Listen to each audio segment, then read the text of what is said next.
მოკლედ ეს რადიკალები რა უპრინციპოები არის ორი ჯერზე და რა უთამოყარეო ხალხთან გვაქვს საქმე და დარწმუნდით ხო თავადაც ჯერ ხო რას ამბობ ქვეყანა უხსკულისკენ მიექანებაო რა დროს არჩევნები არის სპეცსამსახური დაარქვეს რუსეთის და წინაკვირას აღნიშნა რომ თუ მიმდინარე კვირას თურმე ნომრებს მისდევენ CSKO-ს მიმართეს რომ ემანდ პარტიული ნომერი არ დავკარგოთ აი ესეთი უპრინციპოები არის ეს თუ არ ვხდები მათ ახლებმა გააკეთეს ხო დანარჩენებაც თითოეულმა აი ამ რადიკალების წარმომადგენლობა რასაც ვიძახით კოლექტიურ ნაცმოძრაობას ესე იგი ერთის ხელით არ ყვებიან რაღაც ზღაპრებს თურმე რომ აი არჩევნები არ აინტერესებთ რომ რა დროს იმაში გაერთიანებებია რა დროს CSKO არალეგიტიმური მთავრობა არალეგიტიმური CSKO მეორე წუთზე ვიცუნცულდეთ CSKO-სთან და მანდ ნომერი შეგვინახეთ და განცხადება დაწერეთ თუ არალეგიტიმურია CSKO რა ნომრებს ითხოვთ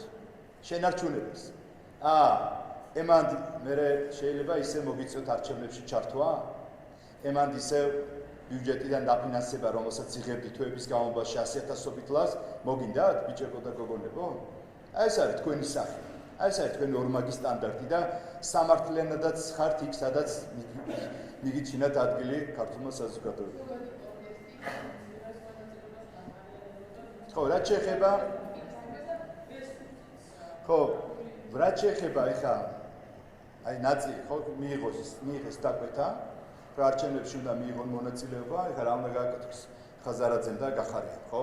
ისედაც წყალწაღებულები იყვნენ და ეხლა რა უნდა გაკეთოს? მით უმეტეს, ხო, ამოცანებებისადაც მათიანები წინ ხარსარჯო არაფერი. დაკვეთა აქვს მიღებული მათი პატრონებისგან, რომ აქ ქაოსი და არეულობა ისევ დადგნენ უბნებთან და თქვან, რომ აიცი რა, ჩვენ ვიგებდით, თორე გაგვიყალბეს. იგივე კარუსელზე გავიდნენ და ამით გარკვეულწილად მე იქ რაისები და მისი დანი და ძმანი მე იქიდან გამოეხმაურებიან ევროპარლამენტიდან რეზოლუციაზე მოარტყამე რომ ადგილობრივი არჩევნები გაყავდა თურმე იმის რა ქვია ხაზარაძის კადრი თურმე იღებდა იმას რა ქვია თბილისს იღებდა ქუთაისს იღებდა წალენჯიხას არ შეეხოთ ხო და შესაბამისად აი ამათთან გვაქვს ხო მეორე ნაწილი რომელიც შარეცხილები არიან და რომელთგანაც არანაირი შედეგი არ მიიღო მათმა პატრონებმა გვერდზე გაწეს და ესენი ეხლა ეჭვიანობენ დანარჩენებს. აი ეს არის ერთმანეთში ეჭვიანობენ ეხლა რომ შენ რატო ხარ უპირატესობის მდგომარეობაში, ჩვენ რო ბოიკოტი გამოაცხადეთ, თქვენ რატო არ გამოაცხადეთ და ერთმანეთში აი ეს იცილო მიდის სინამდვილეში.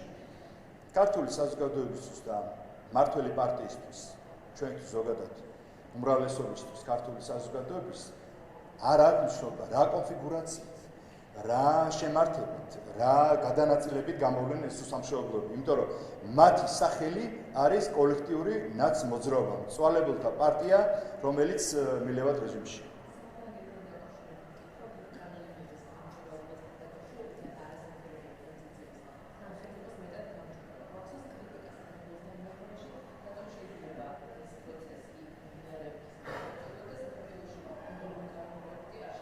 ხო, მორიგი ილუსტრაცია უსამართლობის ევროპიდან, ჩვენ ვნახეთ აი საფრანგეთში.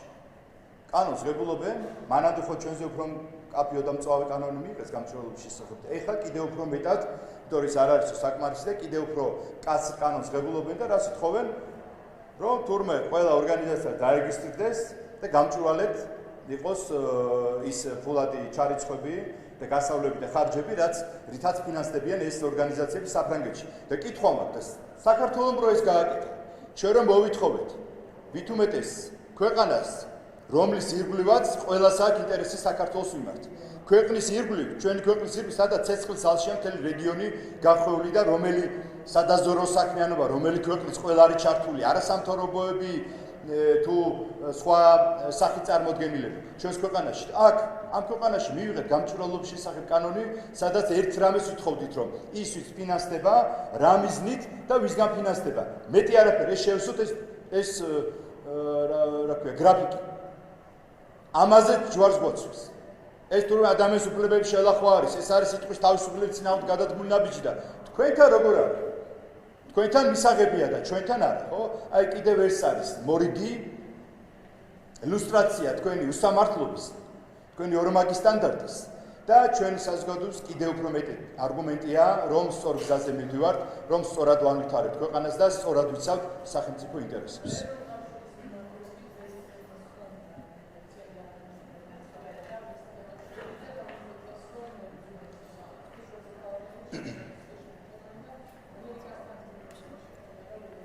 ხო, ჩვენ ნახეთ ბოლო პერიოდში, რომ კარგო ჯგუფ საზოგადოებისას ეგონა რომ ომი დამთავრდა და მილევად რეჟიმში იყო, არაფერიც ჩვენ ვაფრთხილებდით, რომ ომში ჩართვის გამოწვევა ისევ დიდია. და აგერ ნახეთ, სულ ხელფაზაში გადადის. უკვე მთლიან კავკასია უნდა ჩაითრიონ ამ ომში, გარკვეულ ჯგუფებს, ჩვენ რასაც დავთ გლობალური ომის პარტია და ტრამპმა რაც დაარქვა Deep State-ი, არისვენებენ და კიდევ ახალ ფაზაში შედის. ახალი შემართებით, ახალი შეიარაღებით უკვე ევროკავშირს მოთხოვეს ქვეყნებს, რომ თავისი GDP-ის 5%, ანუ ბიუჯეტის 15% უკვე შეიარაღებაზე დახარჯონ. ეს ნიშნავს, რომ ომისთვის ემზადებიან და აქ უნდათ მაქსიმალურად, ესე იგი, საქართველოს შეეწიროს, როგორც უკრაინა გახდა პოლიგონი.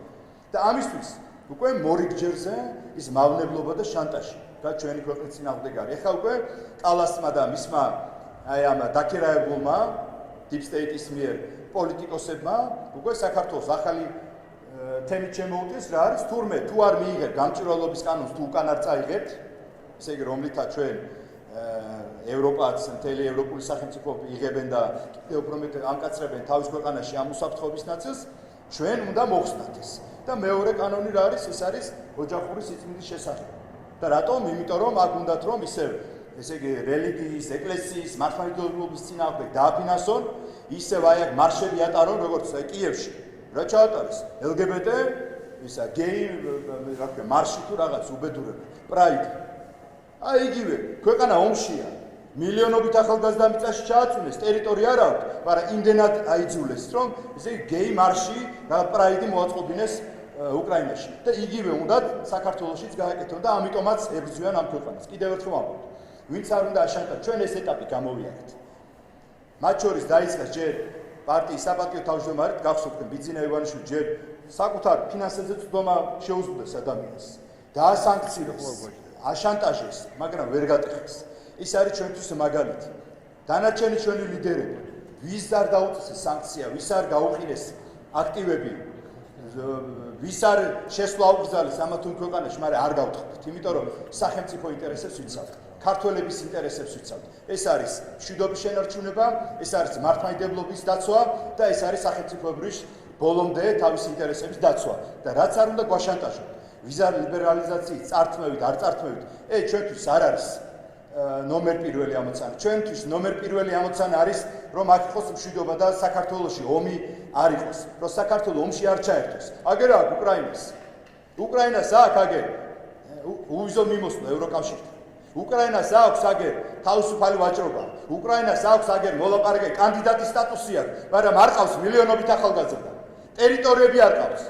არ აქვს. დედა ეკირა. აი ეს გინდათ ხო საქართველოსთვის. და იგივე სამზადებ ჩვენი ქვეყნისთვის. აი ამ სამშობლოებსაც დედას უყირებთ, ვინც შემორჩა. და ყველა ვინც საკუთარი ქვეყნის ხალხის წინააღმდეგ ნაბის გადადგამს, ყველას დედას გიყირებთ. აი ეს დაიმახსოვრეთ რა. იმიტომ რომ ჩვენ ერთი გვაქვს სამშობლო, ჩვენ ერთი გვაქვს მრავალსაუკუნოვანი საქართველო, მრავალსაუკუნოვანი რელიგია, მართლმადიდებლობა და არ დაგაჩაგრებთ. არც თქვენ Deep State-ის მიერ დაქირავებულ ევროპარლამენტარებს და არც აქაურ თქვენს აგენტურას და უსამშობლოებს. ერთი ამოცანა რა არის, რომ აქ ამ ვიზა ლიბერალიზაციის ვერკეტით ხალხი მოაწყონ, რევოლუციურ ტალღას გადაიყვანონ ქვეყანა და შემდეგ მოიყვანონ ეს აგენტურა ხელისუფლებაში, რომ შემდეგ მეორე ფრონტი გახსნა, რომელიც ყველაზე თავად საჭიროებს ახლა უკრაინა, თუმცა რომ საქართველოსთან უნდა გაიხსნას მეორე ფრონტი და შევეწიროთ უნდა. ხოლო დანარჩენმა სახელმწიფომ და ევროპამ მშვიდობიანად გააგრძელონ ცხოვრება. ვერ ეგრესებით.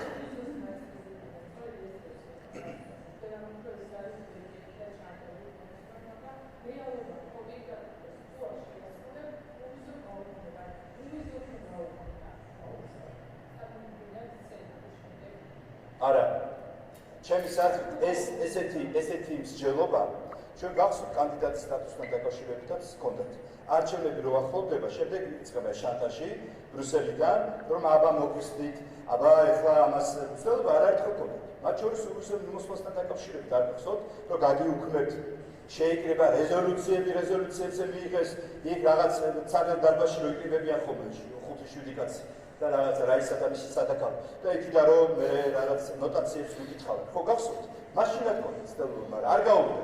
მე მაქვს იმედი რომ გონს მოიგება ევროპარლამენტი, გონს მოიგებიან დანარჩენი სხვა ლიდერები და სამართლიან პოლიტიკას განახორციელებენ. ქვეყანა იცავს იმ ვალდებულებებს, რაც აქვს აღებული. მათ შორის უძრაო მიმოსვლასთან დაკავშირებით. საქართველოს და ქართული სახელმწიფო მათ შორის რეფორმების ნაწილშია თქვენ ნახეთ. მათ შორის მათივე საერთაშორისო რეიტინგებში საქართველოს მოწინავე პოზიციებზე. ეხლა ხანსაც გამოქვეყნდა ის რეიტინგი, სადაც ევროკავშირის და ნატოს 9 სახელმწიფოს უსწრებს. მათ შორის არის ეკონომიკის თავისუფლება, მათ შორის ადამიანის უფლებები, მათ შორის მედია პლურალიზმი, მათ შორის კორუფციის ინდექსი. ყველა ინდექსი საქართველოს ბიუჯეტი სოფლიოში არის ნომერ პირველ ადგილას გამჭრალოდ. ამაზე მეტი გაგინდით. ანუ ყველაფერს ვაკეთებთ და მათზე წინ ვართ. მაგრამ მაინც ერჩიან ქვეყანას რატომ ერთადერთი ამოცანა მიზანია რომ საქართველოს გახსნას მეორე ფრონტი რუსეთის წინააღმდეგ, რუსეთი შევეწიროთ და ამის შემდეგ ამოისურვოს უკრაინამ, ამოისურვოს ევროკავშირმა და ესე ისინი გადარჩენილ ხოლო ჩვენ ქართველები უნდა შევეწიროთ. რუსეთი ოკუპანტია. და ეს ოკუპანტი რო იყო, მაშინაც 2008 წლამდე და 8 წლის შემდეგაც იყო. როდესაც თქვენ დასავლეთმა ხელი მოაწერეთ რესტარტს და თავიდან დაიწყეთ რუსეთთან ურთიერთობა და ძმაკაცობა. ხოლო საქართველოს დარჩა საქართველოს ტერიტორია მიტაცებული და ის ახალგაზრდები სამარეში. და იგივე გიდათ, იგივე გზაზე გაიყვანოთ ჩვენი ქვეყანა. კიდევ ერთხელ ამბობ, სანამ ქართული ოცნება არის მმართველობაში, ომი არ იქნება საქართველოში და ბოლომდე შევინარჩუნოთ ქართულ ღირებულებებს. და შანტაჟი, ვისთანაც გასულეთ შანტაჟი, აი ისინი აშანტაჟონ ის სახელმწიფოები.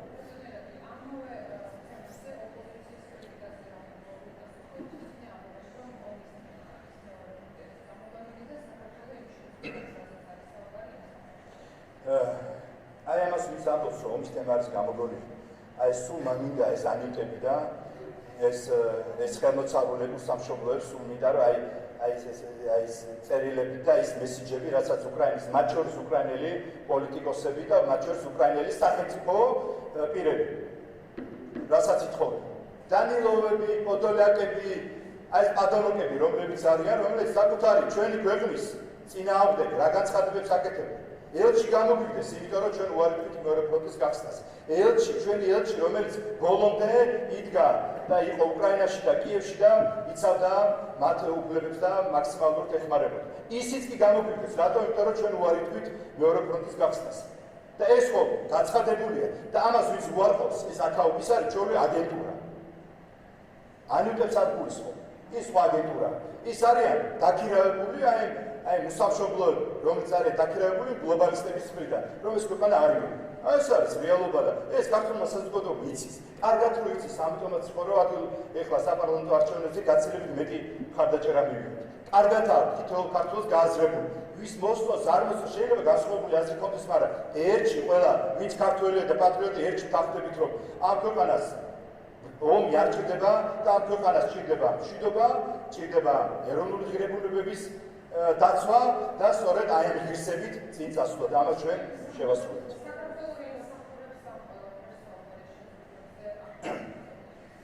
ხო, ეს რომელიც არიან ხელმოწარულები, ეს ინდონეზია არიან, ინდონეზია დავიდნენ და ინდონეზია არიან აი გაფარჩაკებულები, რომ ტელევიზიაში გამოდის და ამბობს, რომ იო, ვიზარდება უნდა წავარდოთ საქართველოს საკუთარი ხალხის, საკუთარი სახელმწიფოს წინააღმდეგ ამას აკეთებენ.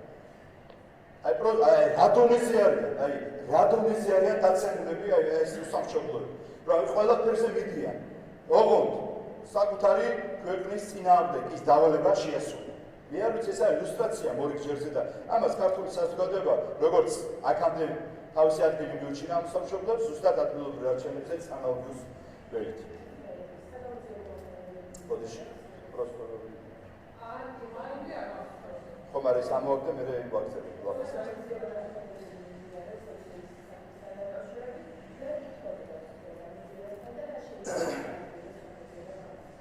ხო, ოცივი სისტემა თქვენ იყო ცდილობა გადატრიალების, მორიგი გადატრიალების. უბრალოდ იქ არის გარკვეული კითხვები, თუ როგორ ხდებოდა მოგერიება ამ გადატრიალების. და იყო თუ არა საჭიროება იმ გამოყენებული ტექნიკის, რომელიც იყო გამოყენებული ამასთან დაკავშირებით, გამოძიება იცით რომ მიმდინარეობს და ამასთან დაკავშირებით ალბათ უფრო მეტი სიცხადე იქნება, როცა დასმით ეტაპზე გადავა. ამაზე მეც ვერაფერს ვთქვი.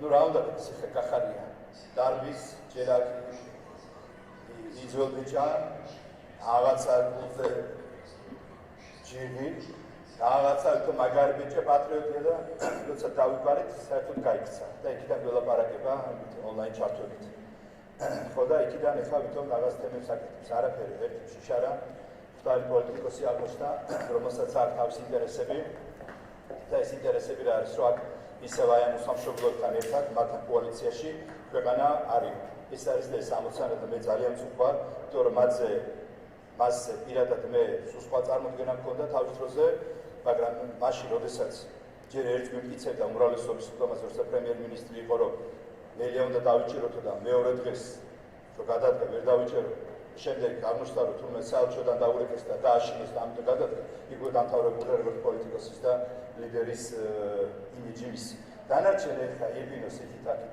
ჩამოვა მე რაღაც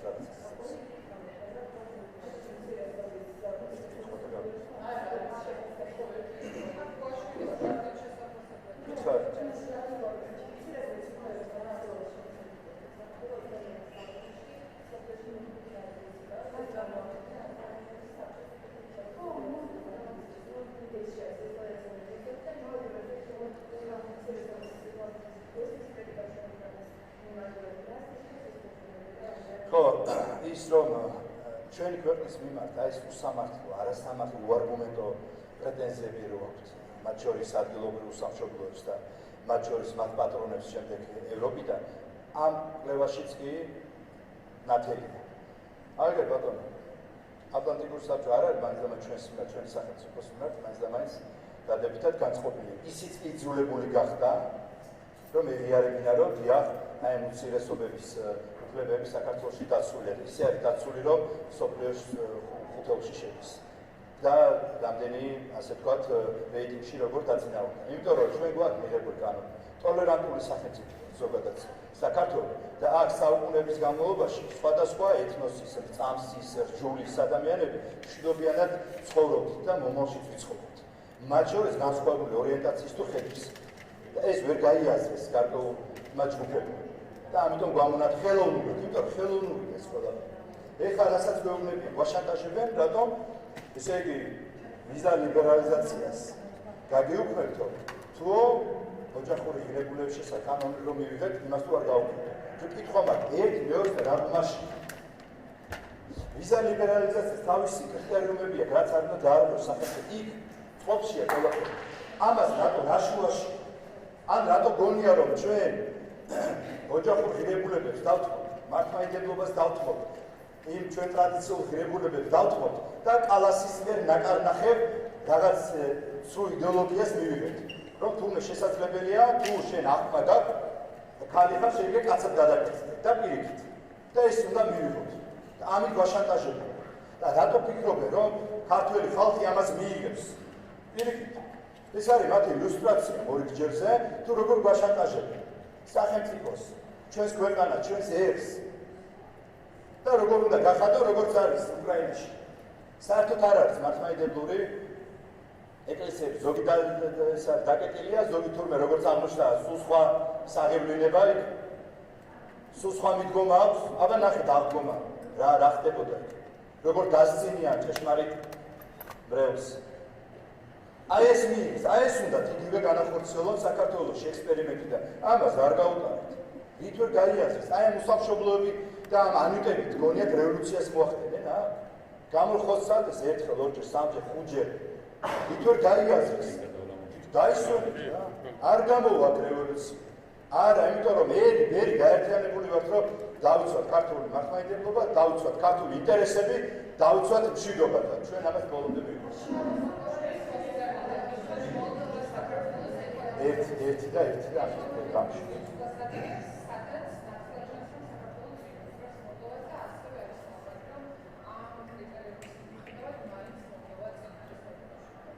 ხო, ეს მორიგი ბატონმა შალვამ სხვათა შორის ბაკუაშვილმა ჩვენი ილუსტრაცია მოახდინა, მათ შორის გრაფიკები გამოიტანა და თქვა, ესე იგი მოლდოვა, რომელიც ყველა პუნქტით, ყველა ობიექტური რეიტინგით ჩვენზე გაცილებთ უკანონოს. იქ არა რომ ახლოს იყოს. საერთოდ ახლოში 20-ულშიც არ არის, 40-ულში. საერთოდ კორუფციის ინდექსით მიღმა მე მგონი 80-ის მიღმა. აი ეს სახელმწიფოები და მათ შორის მოლდო რომელიც რეცესია. აი არასწორი პოლიტიკის შედეგად მინუსში გავიდა. და ეს დაწინაურებულია მოლდოვა და უკრაინა და მოლაპარაკებები გავხსნეს ევროკავშირში, ხოლო საქართველოს ჯიან. და თქვენ ვიცით რატომაც ჯიან. იმიტომ რომ არ დავყევით კალასის და მისი სადაქალოს რაისების მოთხოვნებს, რომ თურმე აქ მეორე პროდუქტი გავხსნათ, თურმე აქ სანქცია უნდა დაუწესოთ რუსეთს და თვითონ მაგალითად კალასის მეუღლე დღემდე ვაჭრობს რუსეთთან.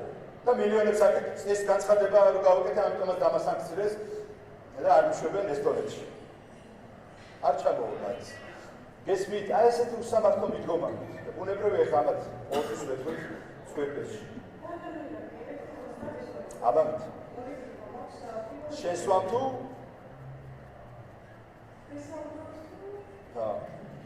მით. ჯერეთი ორი შემოაც და არ მით.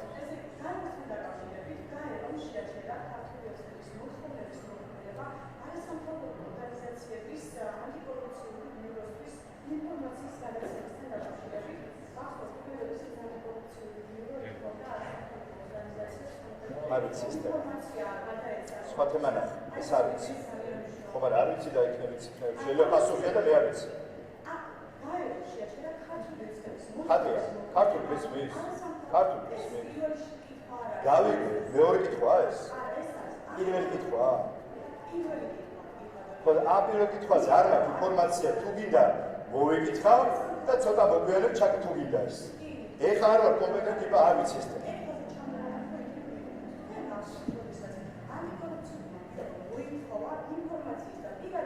მარსზე არის სიცოცხლე? კითხვამია ჩამოგიყალიბე.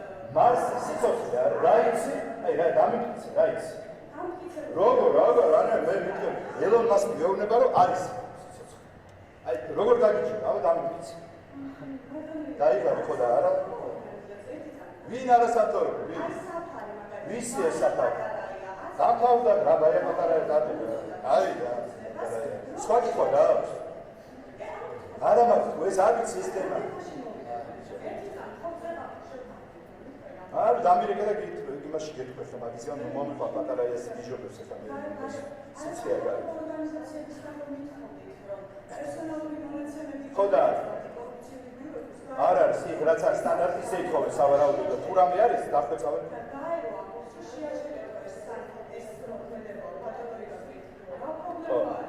არ ვიცი თუ სხვა კითხვა და ხო არ მივდივარ. გაგებდგავარ ისმენდა. მეუბნები მარსი არის თუ სიცოცხლე და არ ვიცი და როგორ გითხრა. გაერო ბიჭურინის ზღვაში. ბიჭურინის ზღვაში. ირვანკანახებია. ირვანკანახებია.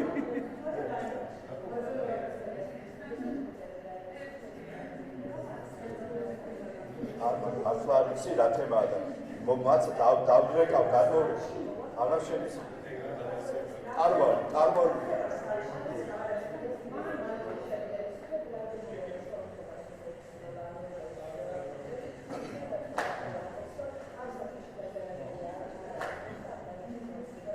ხო, მე არის ახალგაზრდას, მაგრამ ეთქობა ჯგუფში არის ძალადობდა პოლიციის დამაში არის პოეტიკანი და სასამართლო მიღების გადაწყვეტილება. მე კიდევ ერთხელ გულისხმობთ იმ დათქვა. ეს ახალგაზრდები აი ამ სამშობლოების მხრიდან იყო გამოყენებული. და კიდევ ერთხელ მშობლებს მიმართა. ხო ნახეთ. ის ვინც მოუწოდებდა მათ მოლოტოვის კოქტეილი ესწროდა და ის კადრი გამოჩნდეს გამასწრდა ეს არის ეთქობის ახალგაზრდა ხო? მოლოტოვის კოქტეილი ხელში დააჭერინა, ვისაც ასროლინა, მათ შორის იქ იყო დანი დარბოდა, მათ შორის ძალადობა პოლიციაზე, პარლამენტის შენობაზე შტურმის და ასეთი ცდელობა. ეს ხო გარკვეულმა ჯგუფებმა მოუწოდეს არა თავისი თქვენი შვილები ხო არ ადნენ და უბრალოდ გამოვიდნენ სახლში და დღეს პოლიციელი უნდა დაუწვათ ცეცხლში. ხო არ მოიფიქრებთ არა? ეს გარკვეულწილად ვიღაცებმა შტააგობს. ხოლო ის ხალხი ვინც ეს შტააგობს, ჩვენ ერთად ისვენებთ, ალბათ სადღაც არიან ზაფხულში ისვენებენ და ვინმე სადმე დგას, რამეს ითხოვს ახლა იავიწყდით. აი ამიტომ გეუბნებით, არ გამოაყენებინოთ ამ სამშობლოების თქვენი შვილები. კანონი ერთი, რაც არ უნდა კაცრი იყოს, რაც არ უნდა გულისკივილით იყოს. არ გამოდის, მე სხვა იქნება თუ დააშავე, თუ მოლოტოვის კოქტეილს, ეს ნიშნავს, რომ შენი ხელიდან ცოცხლად წვავდი ადამიანს. ბუნებრივია ამაზე რეაგირება ექნება კანონს და რეაგირება ექნება სასამართლოს. ძალიან უხوار ის გადაწყვეტილება, მაგრამ კანონია და ჩვენ სამართლებრივ სახელმწიფოში ცხოვრობთ.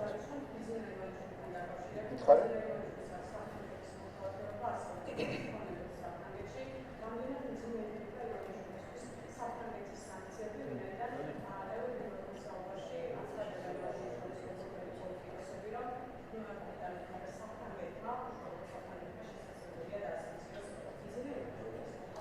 რაც შეეხება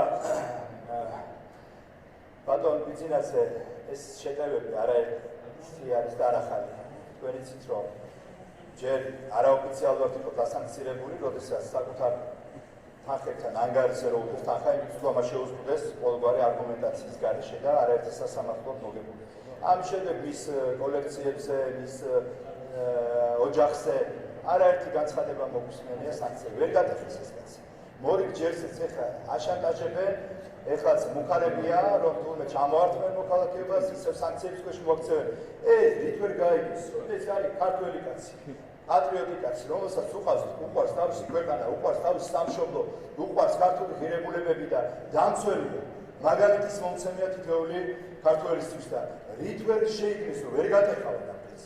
რაც არ უნდა ასანქციო, რაც არ უნდა ეს დაუსაფუთებელი ბრალდებები ქონდეთ. ერთია თავარი რომ ეს ქვეყანა გადავარჩინეთ ომს, ეს ქვეყანა მიდის ეკონომიკური განვითარება, ეს ქვეყანა არის სამაგალითო ბევრი ევროპული სახელმწიფოსთვის, მათ შორის სამეზობლოსთვის, სადაც არის სიმშვიდე და ტოლერანტობა, რომელიც ასახულეს სხვათა შორის იმ საერთაშორისო ორგანიზაციების კვლევებში, რომელიც ჩვენს მიმართ არ არიან ამჟამად კეთილგანწყობილი. ისინიც კი ვერ გაექცნენ, რომ დიახ, ეს პროგრესია არის საქართველოში და ამ პროგრესს ჩვენ შევინარჩუნებთ და დავიცავთ.